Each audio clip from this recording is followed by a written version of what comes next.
जी sir Firoz भाई, आप तो मूलतः आंदोलनजीवी हैं। हम सबकी आंदोलनजीवी जमात के आप अगवा दस्ता हैं।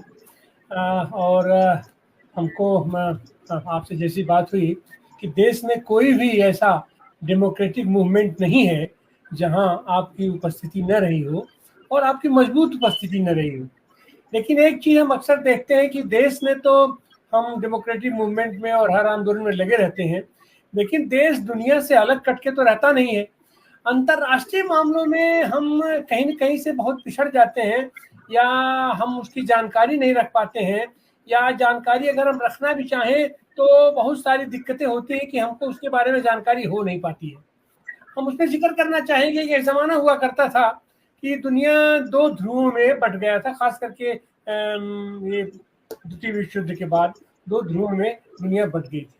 और उन दोनों ध्रुवों को बैलेंस करने के लिए हमारा नॉन अलाइन मूवमेंट आया, जिसका नेहरू नासिर टीटो के अपना नेतृत्व में, और भारत की उसमें एक बहुत महत्वपूर्ण भूमिका थी। 147 देशों का नेता बन के हम लोग उभरे, और दुनिया में कहीं न कहीं से उस मूवमेंट का एक बड़ा असर था। और जितने भी डेमोक्रेटिक मूवमेंट थे, जितने भी नए राज्य उदित हो रहे थे, ये गुलामी दास्ता से अलग कटके, उनको एक आशा की किरण दिखाई पड़ रही थी।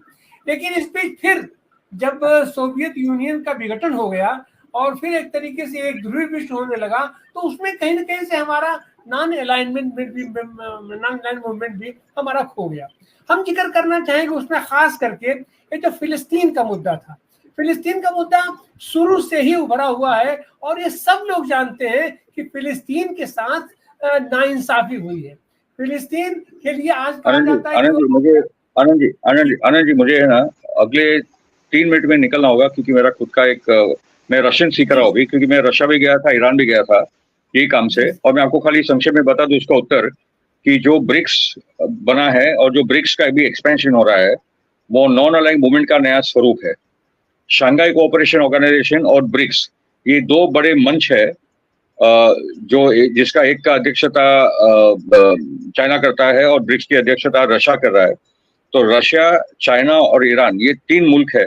अगर मोदी जी नहीं होते और कोई नेहरूवियन प्रधानमंत्री होता तो वो भी उसका एक अलग किस्म का रोल होता, क्योंकि मोदी का जो झुकाव इजराइल की तरफ से वो देश के लिए खतरा है, दुनिया के लिए खतरा है। ओके, मगर ब्रिक्स जो 5 देशों से शुरू हुआ, अभी इसमें 10 देश है। अक्टूबर में जो खजान में रशिया में कॉन्फ्रेंस होने जा रही है, वह 59 देशों का लिस्ट आ चुका है, उनको ब्रिक्स में शामिल करो। उसके साथ ब्रिक्स एक नया इंस्ट्रूमेंट, फाइनेंशियल इंस्ट्रूमेंट जारी कर रहा है, जो इकोनॉमिक सैंक्शंस का जो हथियार अमेरिका के पास, वो हथियार अभी खत्म हो जाएगा।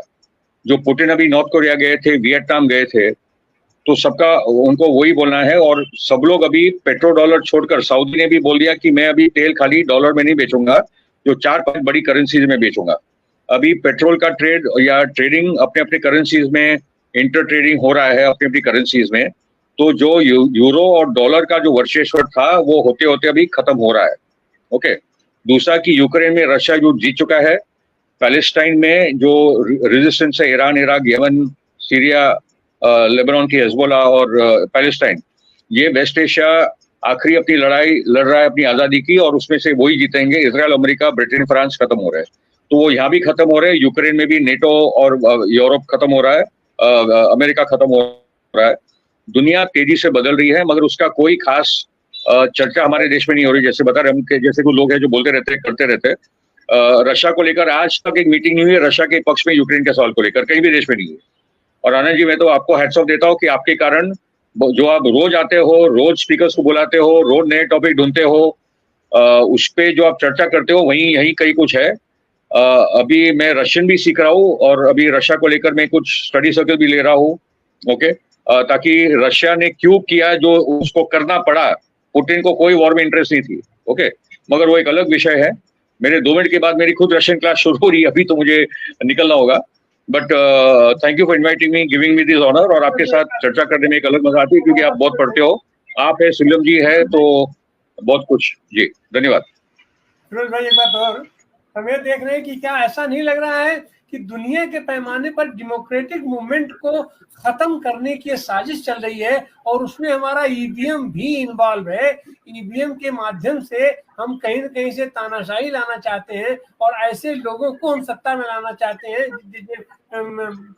नहीं, इस बार इनफैक्ट इस बार डेमोक्रेटिक मूवमेंट ने ईवीएम को थोड़ा पीछे ढकेला है और इस डेमोक्रेटिक मूवमेंट को अभी ईवीएम को खत्म ही करना चाहिए। इलेक्शन कमीशन का घेराव, इलेक्शन कमीशन पे निरंतर संघर्ष, जैसे डेरा डाल दिया था हमारे किसानों ने शाहीन बाग में, मुंबई बाग में, उस किस्म का जब घेराव होगा तो इलेक्शन कमीशन का जो पूरा, क्योंकि इस देश में कोई ईवीएम वीवीपैट को ट्रस्ट करता नहीं, चाहे वो बीजेपी के वोटर है, इंडिया अलायंस के वोटर हो, वामपंथ, कोई ईवीएम, सब लोग जानते हैं कि बहुत बड़ा झोल है। ओके, तो इसको खत्म करना अभी मुश्किल नहीं है, इस बार तो बहुत बड़ा उठा हुआ है। और पैलेस्टाइन के सवाल पे देख लिया कि दुनिया की जनता किस किस्म के सड़कों पे आती है। अमेरिका के स्टूडेंट मूवमेंट देखो, दुनिया में एक शहर नहीं है जिनमें लाखों लोग सड़कों पे नहीं आए। तो दुनिया की डेमोक्रेटिक मूवमेंट्स पहले से बड़ी है। पैलेस्टाइन उसकी प्रेरणा, इंस्पिरेशन है, क्योंकि वो कॉन्शियंस का सवाल है, moral conscience of the world है। आप कहाँ खड़े हो पैलेस्टाइन पे, वो तय करता है कि आपकी अंदर की आत्मा कहाँ खड़ी है। तो इसलिए धन्यवाद आपको Anand ji, and we'll carry on this discussion. Thank you for giving this honour और personality of the week. Thank you जी सर, बहुत बहुत धन्यवाद। तो इस तरीके से हमारे साथ आज थे फिरोज मीठी बोरवाला साहब, जो भारत में क्या दुनिया के पैमाने पर डेमोक्रेटिक मूवमेंट के एक आइकॉन बन चुके हैं और जिन विषयों से लोग कतराते हैं उन विषयों पर ये उनके अंदर घुस करके उस पर चर्चा करते हैं, उस पर मूवमेंट करते हैं और दुनिया के पैमाने पर। तो आप